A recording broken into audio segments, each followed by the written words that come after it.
Hey, welcome back to another episode of the Bonfire Podcast, hosted from the fine folks of Blue Ridge Overland Gear, aka us. The finest. Yeah. Sponsored by us. Produced, brought to you, Directed. Yeah. Funded. Director. Funded. Sure. Yeah. Inside investing. So, hey, we have done a episode, I think sometime late last year, like the state of overlanding. So, Logan looked at me like that was an untruth. So, one thing we're going to talk about is there's definitely some mix-ups and some changes going on in like the soft goods world from like an import standard or point of view, right now with all of the things with the tariffs, sure. like. Or potentially, I guess. Right. Today, right now, like this minute. I just checked the news and we said no. It's you, it's not us, Vietnam. Yeah. It's you, it's not us, Vietnam. Yeah. Which is a lesser known sequel to Good Morning Vietnam. But great movie by the way. It was a great movie. Yeah. Some of Robin Williams' best work. For sure. So yes, we've talked about like American made goods a lot on the podcast, and you know, we're passionate about that. There's a bunch of goods being made in America right down the hill from us here. It happens to be from our sponsor, Blue Ridge Overland Gear. And for those you may not know, the soft goods world, right, like bags, pouches, etc., a huge hub for that stuff. Well, I guess there's two, right? Like it's like China, where you get like things held together with like, you know, duct tape, a piece of dental floss that's been split into three, and hope. Yeah, and then Vietnam, where there actually are some really like high tech, high standard soft goods facilities. You get a bunch of like white label stuff out of there, where like one factory makes like everybody and their brother. It may be a 3-day run, it may be a 3-week run, it may be a 3-month run, but like that factory is not XYZ factory. It's A, B, C, D, E, F, G, and it just so happens they're making building for a bunch of different people. Yeah, on these different schedules. Yeah, and there's some great bags. I mean, come out of there. 100%. Logan and I both have Go Rucks as our office bags, and mine's made in the USA, and his is made in Vietnam. And like side by side, you can tell no difference. Matter of fact, I think, you know, maybe at least like Go Ruck, for example, I've even heard that like some of the like complicated stitching on the back panel and stuff tends to be more consistent now than made in Vietnam ones. That's something I've noticed in like some of the Facebook groups and stuff. You know, people like to compare and contrast the things. But anyway, I mean, those communist companies do a good job of enslaving operators. Sorry, no, it's not. That's not what we're here to talk about. But as it stands right now, we're here to talk about work conditions in the environment. That's not what we're here.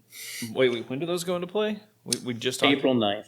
So in 2 days from now, so by the time this podcast comes out, all of those bags will cost 46% more, right? Which is 46%. A massive amount of points margin / percentage for soft goods, right?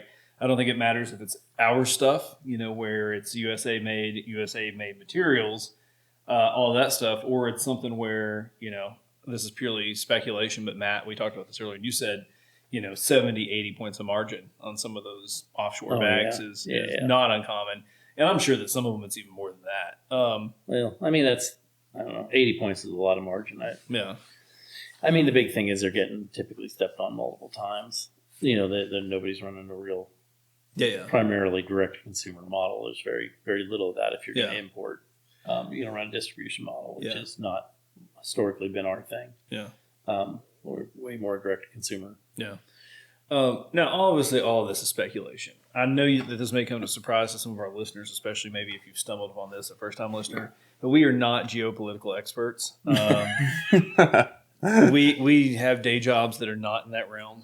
I know that may be shocking, but we wanted to talk about this because, like, you know, it's at least in our sphere, we are probably the exemption to the rule, right? Like there's a lot of soft goods made overseas. There's not that much. 98%. Right. Yeah. We're probably in the 2% that is not made overseas. We had a conversation earlier. We do pre-plan these things just a smidgen. And Logan and I were talking about how, in our niche. And I was like, that's something you got to remember though. Is like we are hyper-focused and kind of like paying attention to this world more than a lot of folks. So while we could probably rattle off between the three of us, all kinds of brands, USA made, and I mean, I think the thing when you talk about our niche, it's sort of, you know, when you look at sort of high end outdoor gear, or gear that we sort of think of as high end outdoor gear, it's interesting. It's interesting what's happening and what has happened and potentially what will happen. And again,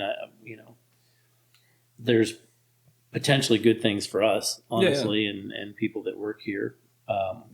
Well, yeah, I mean, because Matt, obviously, you're the guy in the room with the most experience on like production, manufacturing, stuff like that. I'm assuming, right, that most of those bags that are out there that are now a little bit cheaper. Because honestly, like I feel like the stuff we compete against, we're not that much more expensive, right? No, we just don't get the extra money. We spend our our margin is eaten up by payroll and insurance and things like that. Yeah, I mean, because like the $10 Craftsman tool bag for $15 at Lowe's, that's not our competitor. That's not no. So what? It was $12 and now it's 14. Yeah, right. 16, whatever it is. I don't really care to throw them under the bus because they've already been run over, backed up, scraped up, and then taken to the dump. But Mystery Ranch, right, had a bunch of bags. Past tense is important. A bunch of bags made in Vietnam. Like I said, RIP. Pour one out for our homies in Bozeman. That's right. We feel really bad. Honestly, legitimately, I feel bad for the guys in Bozeman that built that company and worked there and lived for it. And because there was a lot of them that I think were really, really, really proud of the brand and what they had done. Yeah, no, for sure. And like kind of like us, where there were plenty of like production folks that had been there a long time. That was their career, and they were artists, right? Mystery Ranch made beautiful stuff. Yeah, and I think maybe if you're not super familiar with that, I don't think they were doing it there towards the end, but there was a point where a lot of Mystery Ranch bags had a tag inside that had like initial sheets on them, and it was like here's who cut it, here's who sewed it, here's who finished it, or whatever, things like that. And I mean that is like taking like craftsmanship to a next level. Real quick aside, if you don't know, so Yeti bought Mystery Ranch back in the fall. Yeah. Initially, they were just running some Mystery Ranch designs, like the Tri-Zip backpack, stuff like that, in a Yeti version. Like any giant amalgamation of a corporation, their initial statements maybe led to some people to believe like, no, it's like there will still be Mystery Ranch bags. Well, that is no longer the truth. That is gone. I was in Mass General Store yesterday. They were 40% off of their lowest price, and they had like 4 bags, and 3 of them were the same model left. So like, really, did you buy them all? No, it's because in 2 years you're going to be able to eBay them things for twice what they it was like you would have hated it. The one that they had 3 of was like a drawstring top. Oh, I don't want to hear it. Right. I'm sure all the good ones got snatched quick, but So that's why Mystery Ranch is gone. Any bags now made by that prior crew will be branded under Yeti. But anyway, and my bet is we'll probably not. My bet is they'll reduce the manufacturing cost enough to offset the tariff. To be honest with you. And also another thing that's going to happen there is the Mystery Ranch product lineup was deep. I mean, there were specialized bags for everything, and they came in 3 sizes. Yeah.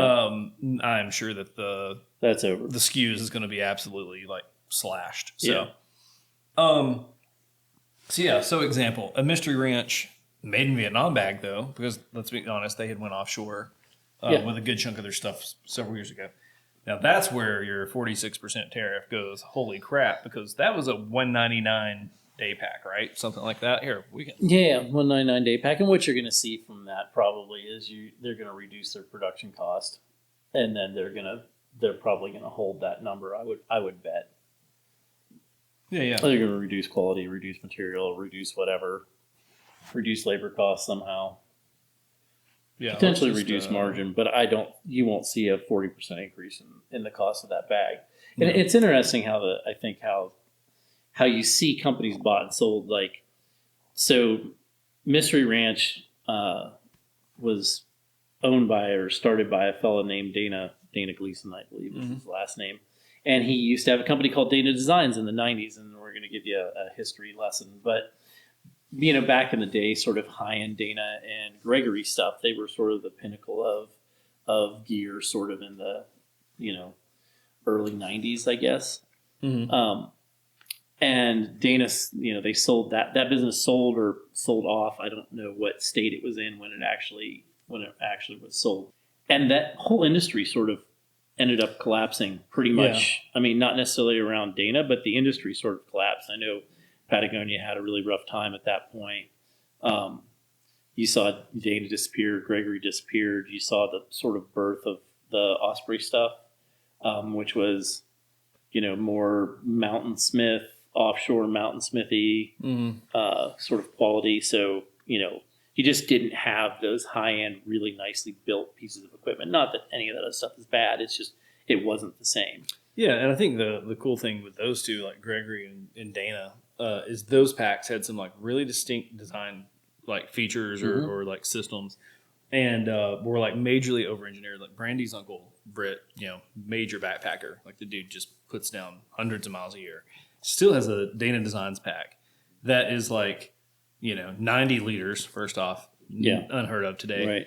And the material was something super cutting edge. Like back in the day, like the weave, it's like Kevlar. Like it has like Kevlar woven into it or something like that. Like the idea is you can like drag this thing. Resistant. Yeah, you can like drag this thing down rocks forever and you'll never know the difference. I mean, I have three old Dana Designs packs. Yeah. That I've had since the 90s. Yeah. And not that they have a million miles on them, but yeah.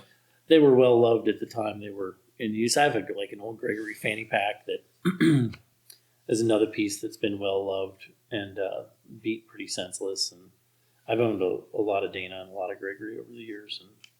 And the interesting thing is, when you see companies like that sell and then get sort of again cheapened, which is what I predict we'll see. Is that the sign that sort of outdoor industry is in decline? Like, is that the first sort of domino of that crisis? Because again, I think late 90s it was that was sort of the first chink where you went, so this is not going well for somebody. The most up to date thing says that Mr. Ranch will be shut down by 2026. Is what I'm saying. Yeah. Now, what's funny I'm assuming that's probably they're probably finishing up military contracts. Right. Yeah. What's weird is that like there's like news from like September, there's news from December, and then like there's like Reddit has stuff that's more recent that like they are already like clearing out the hunting team and like stuff like that. So maybe it's not gone totally right now, but for all intents and purposes, So it's not coming back. Yeah, right. Sort of short of government contracts. It's going to die a slow death or probably a pretty fast death at this point. So So we got a supplier letter. I don't know, early in the year that, basically was like the, cost of tariffs is and we've gotten more than one, but one that I thought was really interesting was basically the first two paragraphs were how bad tariffs, oh my gosh, price is going to go up, all this stuff. And then the last paragraph was to combat this, we're working on building a facility in Texas where we can manufacture and warehouse there. And we actually expect to see a price reduction. That was Fidlock, right? By fall. No, that was Austrian Alpine. Oh, yeah. Sorry, Austrian Alpine. Yeah, because for those of you that may not know, are like webbing, the actual material, things like that, that's all USA. We get that from just a handful 90%. of places. Some of our hardware, like especially like the Gotta Go bag, like just be honest, the really cool stuff's not made in the US. Like the magnetic stuff and some of that, the magnetic closures and some of that stuff isn't. And there's a few other things that it's hard to get here. Economically speaking, and as a percentage of the cost of the bag, it's pretty minimal. So you could take if you have a 25-cent part and you take a 40% increase, you just eat that. While zipper pulls, for example. Zipper pulls are the example. If anybody's looking to start a zipper pull factory in the U.S., hit us up. Let us know because we would like to buy zipper pulls U.S. made.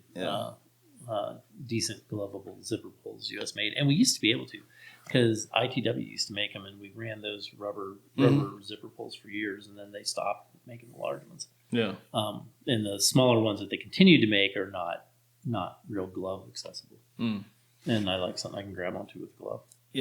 But no, so A, it's not really going to affect our stuff. B, obviously this is pure speculation. That's the one time we'll do that on this podcast.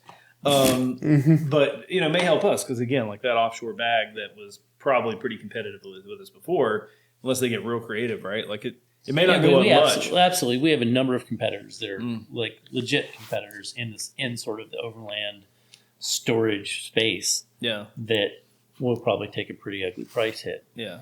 So again, bonus for us. We're not complaining about that today, at least. For those of you that may not know me personally, I think that's awesome. I'm not much in terms of like some of the, hey, like ride the USA made wave until it's inconvenient and then bail off. That irks me quite a bit. So yeah. I think this is the comeuppance. That's a good word. Yeah, because they used to be right. U.S. There's manufacturers. Yeah. A few of those used to be U.S. manufacturers. And they beat the drum hard. And then they went offshore. Yeah, and then they just put their drum away. No, right. Put their drum away and collected a check. Right. Which, yeah. I mean, I don't personally blame them for that, but at the same time, it is. I just don't. For me, it's a philosophy and like almost like a. What's the word I'm looking for? Not standards. Like if from the get go they were just like, oh, we're going to do this offshore. For example, so I've wouldn't say good friend, got a good acquaintance that works at VanQuest, right? And VanQuest gear is kind of like the Maxpedition's like second wave, and like they straight up say like all of it's made in Vietnam, but like they do good design work, they have a good factory over there, things like that. It wasn't like VanQuest was like slapping American flags on everything and had Uncle Sam riding an eagle wearing a VanQuest backpack. Right. And then the next week they didn't. It's these companies that do that, and you're like, damn, where'd Uncle Sam go? Like, right. Yeah. So I think I'm hearing our next design campaign. Yeah, right. It is actually really illegal to ride an eagle. Not for Uncle Sam. True. So yeah, I'm not saying that there's anything wrong with these bags, stuff like that. But it's just, I think for the folks that like that's what they built their brand on, they just dip out when it's convenient. I don't know. I've got more of a personal thing like that. So yeah, and I don't mind. I actually don't mind the way Mystery Ranch did it, and some other brands have done it previously, where they have a U.S. line that they maintain. Go Rucks like that has maintained a pretty strong U.S. presence. They've not really shuttered any of that. They've just supplemented what they're doing with some offshore manufacturing. And I don't have... We get it because people bitch about our prices all the time, right? Like I can only imagine that GoRuck back in the day when it was all coming out of like a couple of facilities constantly heard, oh, it's a $300 backpack. It's a $300 backpack. It's $300, and so you're like, well, maybe people want this backpack but slightly cheaper, so you have an offshore version. So I get that. Yeah. So. Yeah, I guess it doesn't upset me. I think it's tough because there's I won't say an allure, but there's certainly way more money historically has been way more money if you can take your stuff offshore and make the margin in it, and then you just don't have to worry about the taxes, and you don't have to worry about the environmental pieces. You don't have to. It's somebody else. It's all somebody else's problem. I think that's something that people don't get. Like, obviously, the environmental responsibility we care about, but like it also like holds us up sometimes. Like, was it last year we didn't have any tire bags for months? Well, it was because there were some EPA things changed, and the places we got the material more or less had to get like approved to those standards. So we just couldn't get it right. And what's funny is it wasn't even like here. It was actually Cordura. Yeah, we had that issue with Cordura for a while. Yeah, that's true. Because of the California. Yeah, because the DWR coatings had to be changed, and they did a good job of changing it at a pretty good pace. But at the same time, you had hitches where you couldn't get it for a little while, or it was really thin, or as they were sort of switching everything over, you lost. I don't know. You just ran into trouble. I mean, that certainly wreaked some havoc for us. And again, it's not necessarily that we don't necessarily have environmental concerns with the shop. It's more what suppliers have to deal with, and then we sort of relegated to dealing with that. And it's even the number of leather manufacturers that are left in the U.S. and not that we don't buy a ton of leather, but like if you're looking for veg tan leather, you 30, 40 years ago there was all kinds of tanneries. Now there's like two. Right. And they have to deal with all kinds of stuff. To make sure that they're meeting their EPA requirements, and we end up paying for that as part of that part of that equation, and dealing with it. And other countries don't have those issues. Yeah, we don't use a ton of leather. Obviously, there's some other manufacturers and like projects that do. But yeah, like USA made tanneries, like a small one, like a town adjacent to where my grandparents lived. That was operating for centuries and it's been gone now since the 90s. But, yeah, because the EPA stuff, like there's just a couple. Well, and now you can buy. You can basically buy processed import leather where they literally tan it like on ships coming across the ocean and just dump everything while they're going. Yeah, it's nasty. It's just all nasty. And I'm not for sure a super environmentalist, but I want to excuse me, screw up as little as I can while I'm here. Yeah, that's the math anyway, or at least my math. Yeah.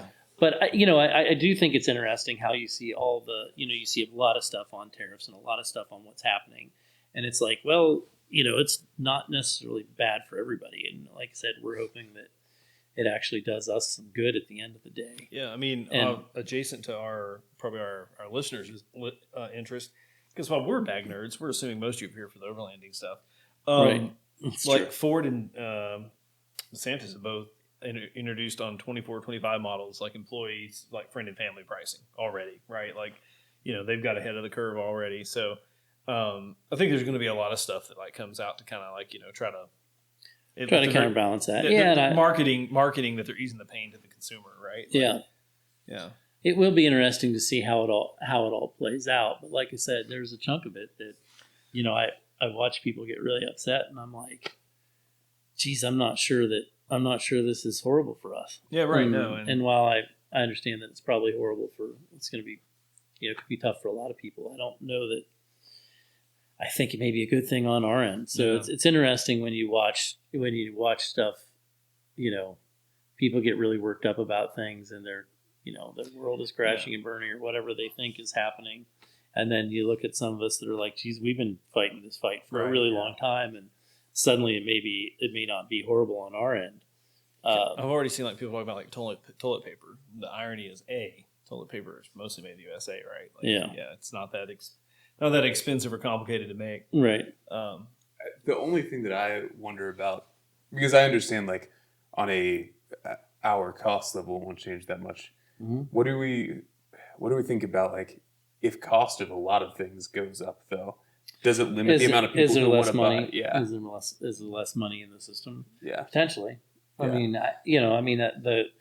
The thing that will be interesting is the consumer that is already buying. It's like is already buying a low end is probably not our consumer. Right. Yeah. But then when you look at eggs, right? I mean, eggs have been in the news. Eggs crazy.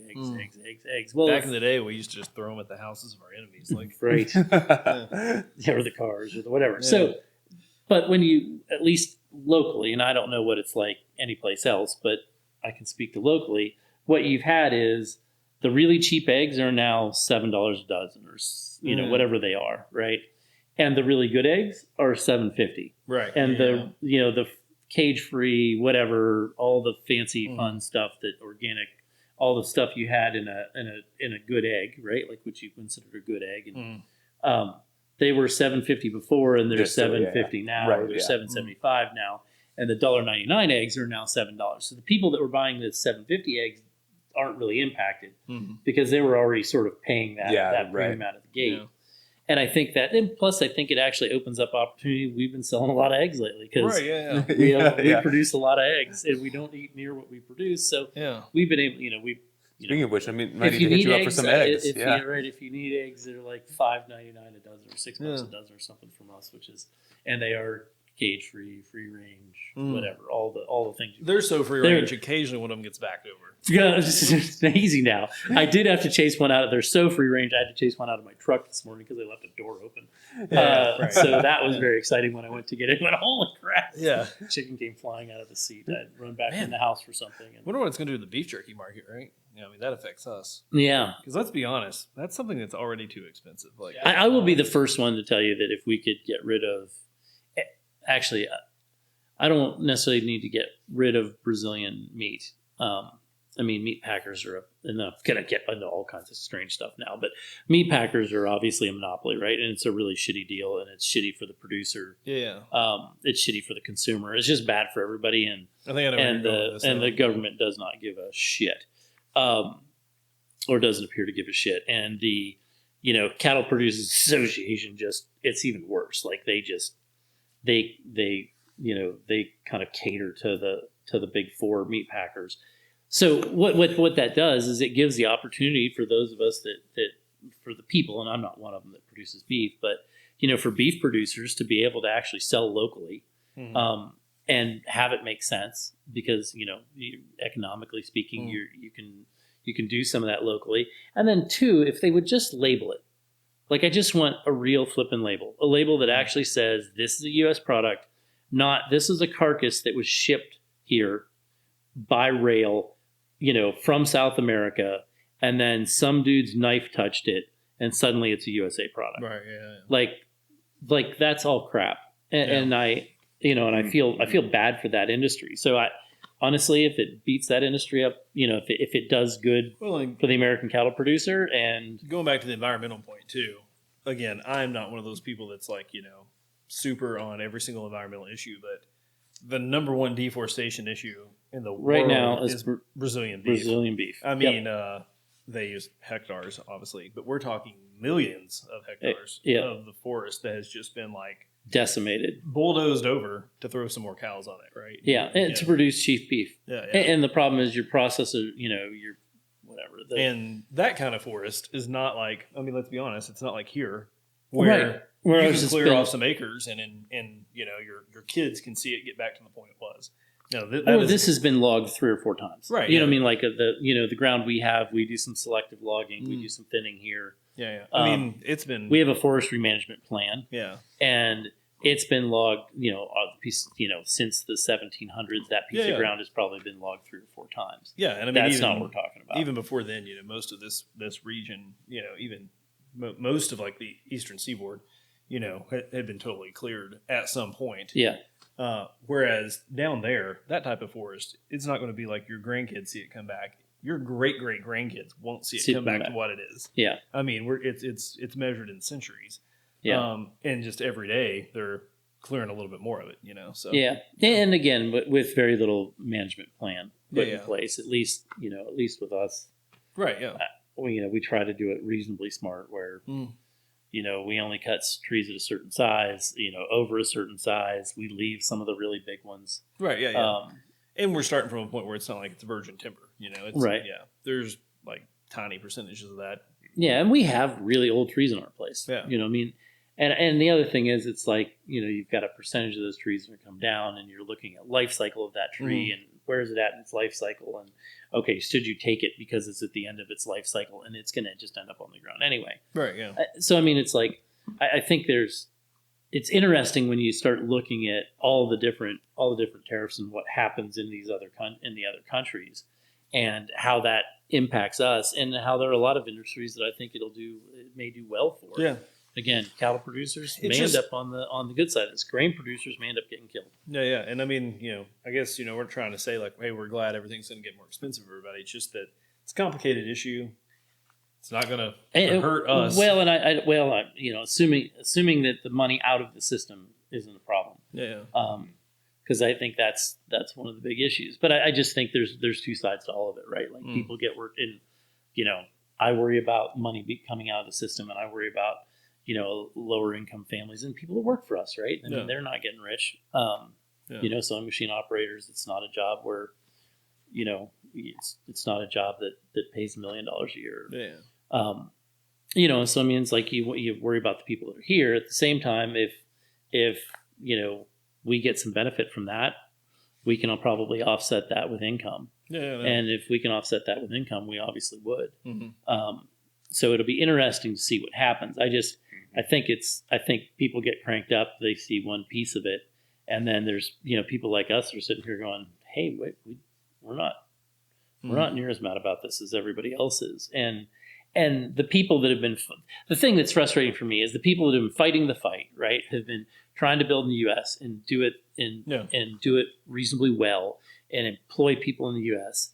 and do what, in sort of our mind is right, Yeah. suddenly have an upside to it, and the whole world is pissed off about it. Yeah.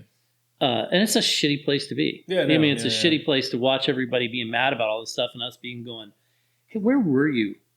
Where were you 2 years ago when we were getting our ass handed to us? Yeah. With Chinese import stuff, or 5 years ago, or 10 years ago, when Chinese stuff or Temu is coming in and just like dumping shit. Yeah. In the States, or Sheen, or whatever it is. We Yeah. talk about fast fashion before, and like the impact that has. It's just, a bunch of trash coming in.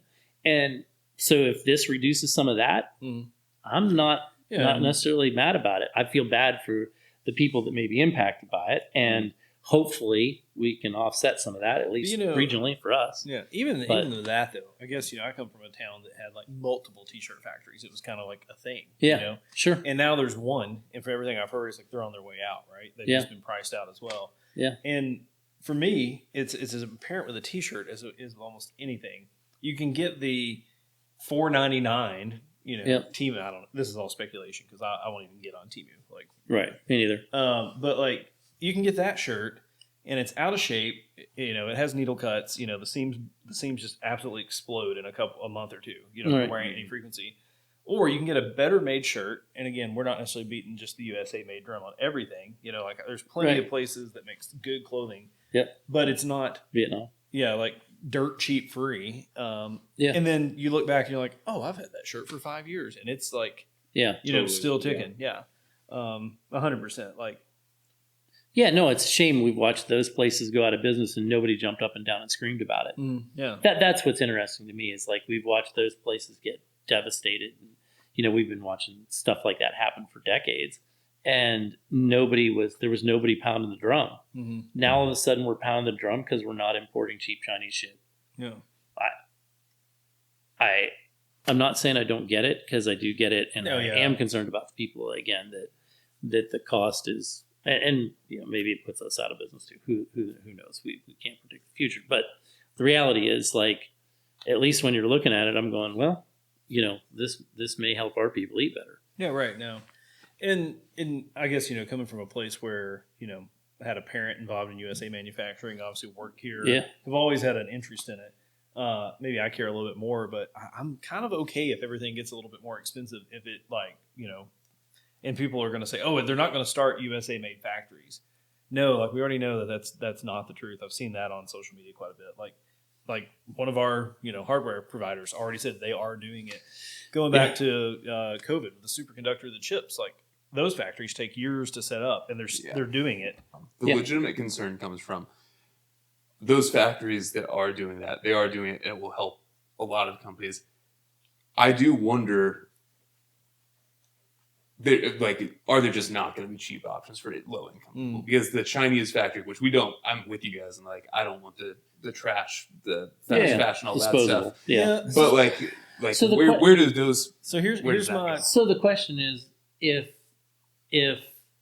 U.S. made goods become more competitive, does that can we lower costs eventually? Because or let's say we just become more competitive because the cost comes up. Does that mean we hire the people? That's true. Yeah. And we're able to pay them more, and they're able to and, so Logan, I guess that all offsets. This goes back to me though. For me, like something that obviously, if the cheapest option is still more expensive, there's some pain there. But there's an old, let's say it's old. Like I've seen this before. It talks about like boots, right? Where the poor man buys a $50 pair of boots every single year. Yeah, totally. And the rich man buys $300 boots, and they last him for 10 years. Mm-hmm. And like in the end, obviously the dude, the rich man paid way less for his boots, or whatever. And if obviously, I know this is a broad sweeping generalization. It's a great way to make an argument, but like if that becomes a little bit more of a thing of where like I'll just use this example, Matt's banners, right? Or instead of somebody going and buying Walmart's Brahmas, right? And they last 6 months, and then suddenly you've got a scene that just like explodes. Yeah. If somebody has to save up a little bit more and go to the Red Wing outlet, and get a pair of better boots, and then they pay $50 to have those resold in 3 or 4 years, and they get another 3 or 4 out of them. Like I almost hope it puts people more in that mindset. Yeah. You know, instead of just being just like, I need the cheapest thing right now. Like, well, what if you need like a slightly more expensive thing and you can just like hold off a little longer, save up a little bit more, you know? No, I agree. I think maybe the concern comes down, like I agree with all of those things in principle. I think the concern for me kind of starts with it feels like initially people are having to be more honest now. It feels like initially there was a little bit of intellectual dishonesty with the like, well, it's not gonna affect prices. There was a lot of that, and it's like that's clearly not true. Yeah, now it may not affect USA made prices, Well, but most people are going to the store, and whether it's good or not, buying import stuff is going to be affected. You know. Yeah. Or at least that's what we believe right now. Yeah. I think the thing is that so much of this is so complicated, and the question is, do you have companies reduce margin? I mean, look at and I have an iPhone. I'm not an Apple guy, but the amount of money that they take in, okay, if they eat 50% of the cost. If they eat 50% of the cost, Apple's still a pretty good business. Yeah. If they pass that cost on, okay, great. But like going back to the eggs thing, where you hear like cost of groceries and stuff like that. Right. And, like we get some of that. We go to the grocery store, we're like, oh. But I guess for one thing, we were trying to put our dollars already somewhere where like we go see Miss Joy and we pick up produce and stuff like that. Right. That's coming from farmers, regionally grown. Yeah, like the other day, the honey that we use, the dude that made the honey was there dropping off the honey. Right. Like, yeah. Like that's the furthest I've been, in that system. We happen to be in the building at the same time. Right. And I guess we've tried to just make moves, that direction already. So I guess I hope it inspires some folks to do that. Like if you're going to pay that much at Walmart for groceries, right, go pay that much XYZ. Beef is the perfect example. We haven't bought beef in like a year because we split a cow. I don't even know when the last time we bought beef was. That's not true. We occasionally buy a roast or something. Right, yeah. I mean, we do. Well, if we're at the grocery store and we need something, we'll pick it up. We are still dialing in the ground beef equation of buying half a cow. We are only like 2 halves of a cow in. But that is a delicate dance about how much ground beef you need. But anyway. All of it. You just... we're the opposite. Single day. It's just like, we don't need a lot of ground beef. We won't get much. And then you get it and you're like, that's a lot of ground beef. And we still don't eat a lot of ground beef. So. Oh, I eat a ton of it. So if you need to pass them on, you just let me know because I'm totally... He's got eggs. You've got yeah. No, but I'm up for that because I guess my hope is every maybe single day. that kind of thing pushes people that way. Like go get it from the farm stand. Go get it from your local beef farmer. For one, it's keeping the dollars in your community, right? Right. 2, you can trust it a lot more. Like here's an example. We had family in. Brandy was cooking on Sunday or Saturday. She's like, oh, crap, I forgot this. 2 things, actually. Ran down to Miss Joy, which is our local produce stand. Which is, 100 yards from your house? Yeah, I mean, if 200 yards? If I cared a little less about trespassing, I wouldn't even get in the truck. I would just walk through 2 yards. Right. I could literally walk there quicker than I can get on the road and go back into the room. But anyway, walked in. It was like, hey, I need some potatoes. Here's some potatoes. And I was like, oh, hey, Miss Joy, do you guys not have carrots today? We need some carrots. We forgot some stuff. Oh, I got them right here. And literally, like, because she cooks and you can buy through there, held up 2 carrots. Right? You don't get that anywhere else. And like that's the kind of thing. And I get that, like, there are folks in situations where they just shout out to Gross's Orchard and Mountain Fruit Produce because that's where Miss Joy works. Yeah. The number of bacon, egg, and cheese breakfast sandwiches we consume on the weekends is almost criminal, habitually consistent. Yeah. And I get that there's folks that make their decisions based purely on price point. But like for me, where it comes from, what's in it, what I can trust, right, is I'm willing to balance that, right? 100%. So, yeah, 100%. And to balance that across almost everything, right? Yeah, I mean, not just food's an easy example because we see it every day, but. And so, like I said, I think it'll be interesting to see. The roller coaster is not always the most fun ride in the amusement park right now, but it will be interesting to see where it lands, and hopefully some of that stuff works out. But I just I consistently hear the kind of gloom and doom, and I think at least people should be aware of the fact that from our end, it's not all gloom and doom. Yeah, and just general mental health, like get off the internet and turn off the TV. Man. put yourself Yeah. out on do not disturb or throw in the lake, Yeah. every once in a while, because that's the thing that just mind boggles me. I try to be very careful of the media that I consume, and even my ecosystem. It's like infiltrated its way in. Even there's a forum that I'm on the other day where there was a thread a member I really respect was more or less was like, hey, everybody just calm your shit down. Like, everybody's so on edge and like snapping at each other in threads. And very quickly, a bunch of people were like, well, I guess everybody's just really stressed out. And he more or less, this guy, he's by no means, he's not an admin or anything. He's just very active and a good example. It's like, hey, just that's not what this place is for. We come here to get away from all that. Like, check it at the door. And I appreciated his, like, that's our responsibility. Like, don't let this permeate everything. If so, you probably need to like, take a review of what you're consuming. I consume like zero news. So I'm almost the last person to know everything that happens. So that's beneficial.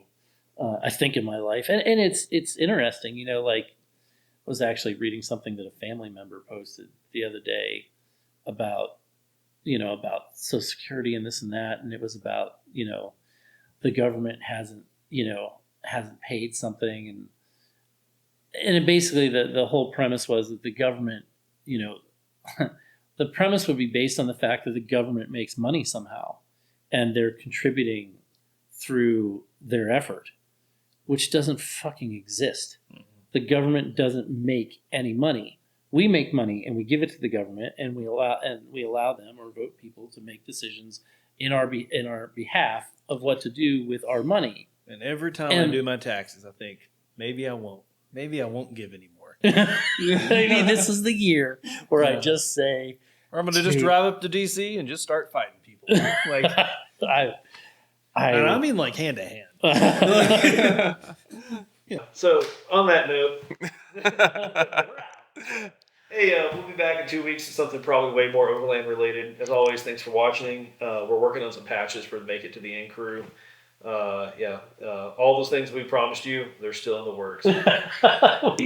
We're just trying to build bags, man. We still suck. What we need to do is a discount at the end, a discount code at the end for the people that make it. That would be. Man. I'm just gonna write that here. Give me a Sharpie. We can make it right now. It can be candle, because did you notice we got this fancy new candle? Yeah. Hey. And a blue chair. Look at this. We're like. We're like. How do you like my new chair? I feel like I should be like telling somebody they're not the father. Oh wait, hold on. Hand me that pheasant bug. I know the coolest thing, Logan and Lindsay, which is Logan's wife. This is a pheasant bug. Look at that. The best thing that they found you can't even see on camera. I'll go straight to the shop and do that. Use the discount code CANDLE. One time use for 15% off a Blue Ridge Overland gear product. Yeah, sure. Game day decisions. Love it. So I need your help. Comment. Thanks for that discount code at the end.